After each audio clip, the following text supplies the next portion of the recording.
Halo, jumpa lagi bersama saya dalam studi Al-Quran. Studi kita kali ini membahas surah Al-Ankabut ayat 12.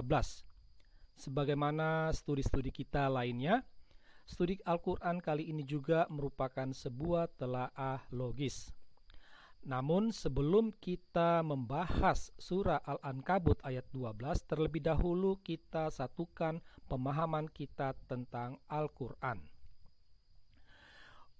Umumnya umat Islam meyakini bahwa Al-Quran itu merupakan wahyu yang langsung dari Allah. Artinya Allah sendiri yang berbicara, ya. Dan apa yang disampaikan, apa yang dibicarakan oleh Allah itu ditulis oleh pengikut Muhammad. Karena itulah apa yang tertulis dalam Al-Quran, dalam kitab suci orang Islam ini, itu merupakan kata-kata Allah sendiri, ya. Nah, karena Allah itu diyakini maha benar, maka Al-Quran juga dilihat sebagai kebenaran yang meyakinkan. Dalam berbagai kesempatan waktu itu, Allah telah mengatakan bahwa Dia telah memudahkan ayat-ayatnya, sehingga dengan demikian umat Islam dapat dengan mudah memahami firman Allah. Karena itulah Al-Quran dilihat sebagai kitab atau keterangan yang jelas atau penjelasan yang sempurna. Kata jelas di sini artinya makna firman Allah itu seperti apa yang tertulis, atau seandainya pun ya tidak seperti apa yang tertulis, tafsiran atau maknanya tak jauh dari apa yang tertulis. Nah, sekarang kita akan melihat tafsir surah Al-Ankabut ayat 12. Kita lihat dulu bunyi dari wahyu Allah tersebut. Jadi, pada waktu itu Allah berkata kepada Muhammad, dan orang-orang kafir berkata kepada orang-orang yang beriman, ikutilah jalan kami dan kami akan memikul dosa-dosamu. Padahal mereka sedikit pun tidak memikul dosa-dosa mereka sendiri. Sesungguhnya mereka benar-benar pendusta. Nah, inilah yang diucapkan oleh Allah kepada Muhammad. Lalu Muhammad kemudian mengulangi lagi ya kepada penulisnya untuk ditulis.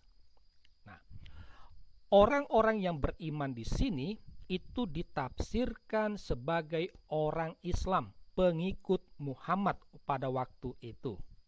Nah, itulah yang terjadi ya. Nah, sekarang kalau kita membaca dengan akal sehat yang jernih, dengan pakai nalar yang murni, maka kita akan menemukan bahwa ada dua bentuk wahyu Allah, ya. Jadi kalau kita melihat tadi kutipan tadi, bisa dikatakan bentuk wahyu Allah ini terdiri dari dua jenis, yaitu pernyataan orang kafir dan tanggapan Allah. Jadi Allah mengutip pernyataan orang kafir, dan itu disampaikan kepada Nabi Muhammad. Lalu Allah memberi tanggapannya atas pernyataan orang kafir tersebut. Nah, pernyataan orang kafir itu adalah, ikutilah jalan kami dan kami akan memikul dosa-dosamu.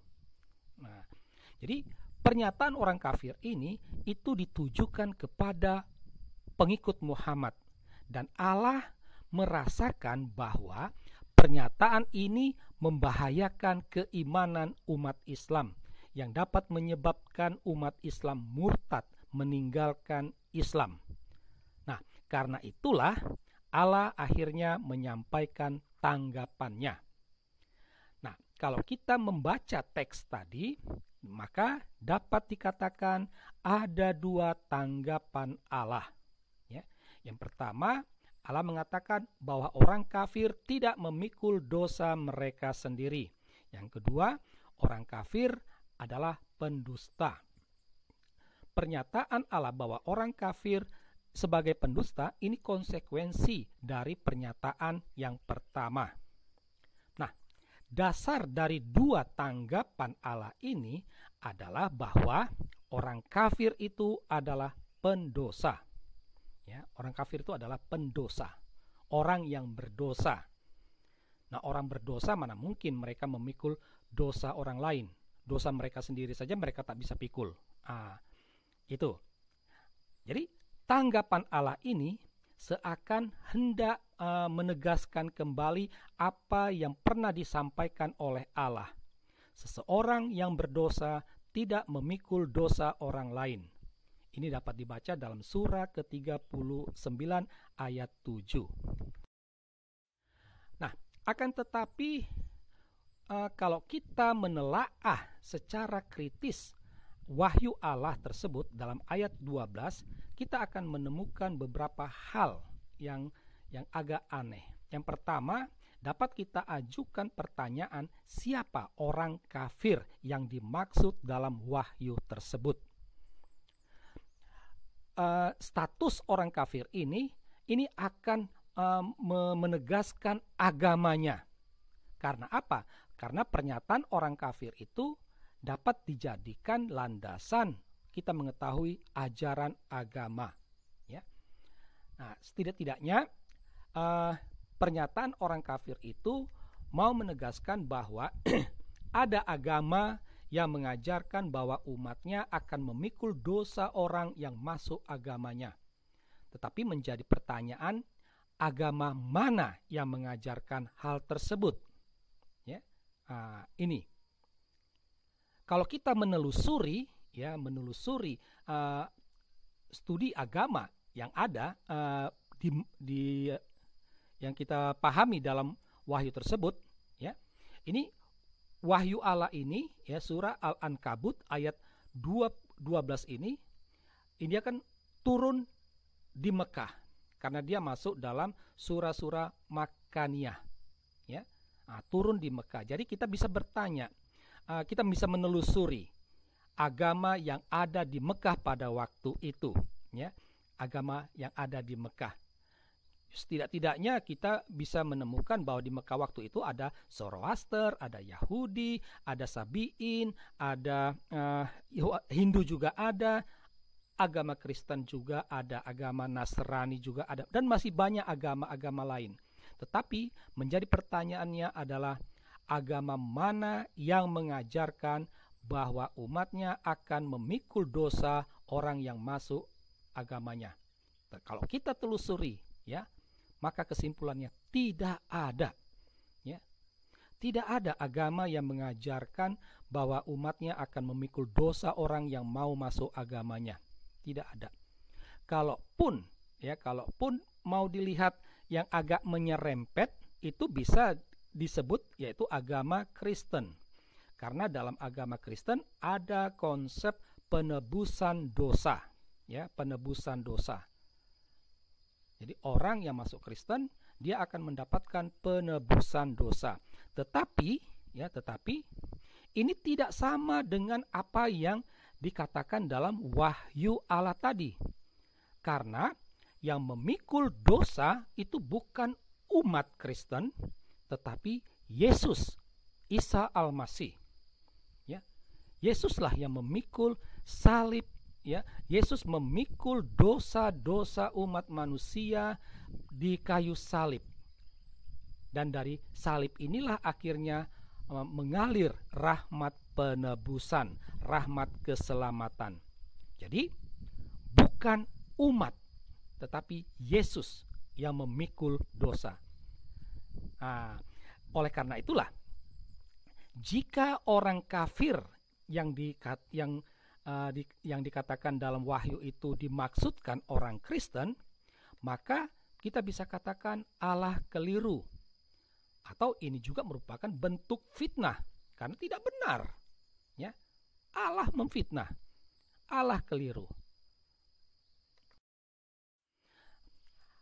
Nah, selain itu juga, kalau kita menelaah secara kritis wahyu Allah, maka kita akan dapat menemukan wajah Allah Islam ini. Yang pertama, Allah itu bodoh.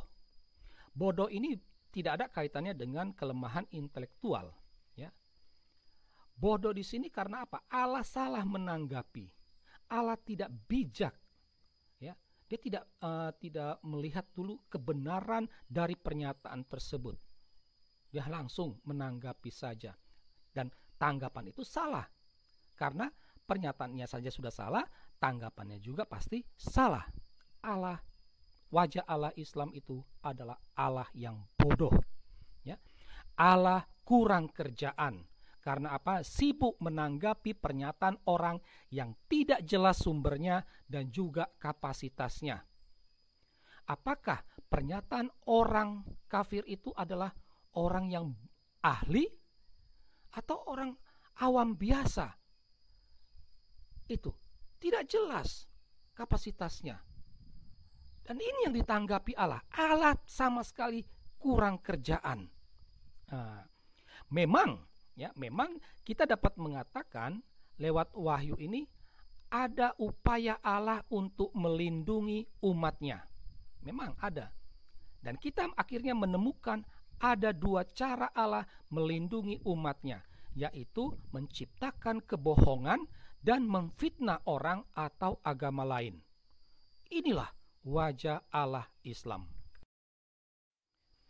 Nah, dalam wahyu tadi, di akhir wahyunya Allah mengatakan, sesungguhnya mereka benar-benar pendusta.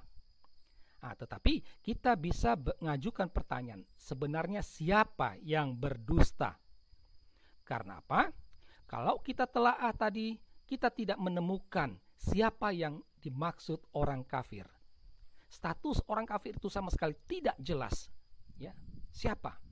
Apakah orang Yahudi? Apakah orang Nasrani? Apakah orang Sabi'in? Apakah orang Zoroaster? Apakah orang Arab pagan? Tidak jelas. Itu. Tudingan ke arah orang Kristen, ya. Kalau tudingan bahwa orang kafir itu adalah orang Kristen, itu membuat kita kesimpulan Allah gagal paham. Allah jatuh dalam kekeliruan. Dan disinilah tampak kebodohan Allah tersebut. Sedangkan tudingan orang kafir itu pendusta, ya. Jadi secara umum orang kafir itu pendusta, itu adalah kurang pas, tudingan yang kurang pas dan kurang etis. Karena apa? Karena tidak terbukti. Tidak terbukti. Siapa orang kafirnya? Apa bentuk dustanya? Tidak jelas. Maka tudingan itu tidak pas dan tidak etis. Itu. Nah, oleh karena itu kita dapat mengajukan pertanyaan, siapa sih yang sebenarnya berdusta? Kalau kita mau jujur, kita akan mengatakan bahwa Allah Subhanahu wa Ta'ala itulah yang pendusta. Akhirnya kita sampai pada kesimpulan. Umat Islam yakin bahwa Allah mereka itu maha benar dan maha mengetahui. Tetapi kajian kita atas surah Al-Ankabut ayat 12 dapat satu kesimpulan Allah keliru dan gagal paham. Dengan kata lain, Allah tidak maha benar, Allah tidak maha mengetahui. Jika Allah tidak maha benar dan tidak maha mengetahui, maka bisa dikatakan, bisa disimpulkan Al-Quran bukan wahyu Allah. Setidak-tidaknya ayat 12 surah ini bukan wahyu Allah. Jika bukan wahyu Allah, maka pertanyaannya, Al-Quran itu karangan siapa? Ya.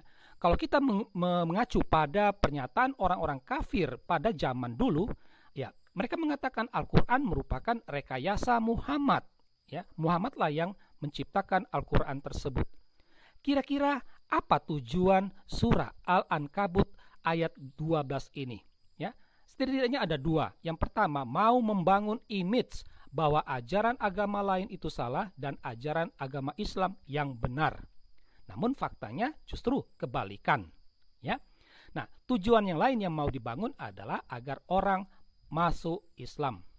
Sayangnya, ya, semuanya itu dibangun di atas dasar fitnah dan kebohongan.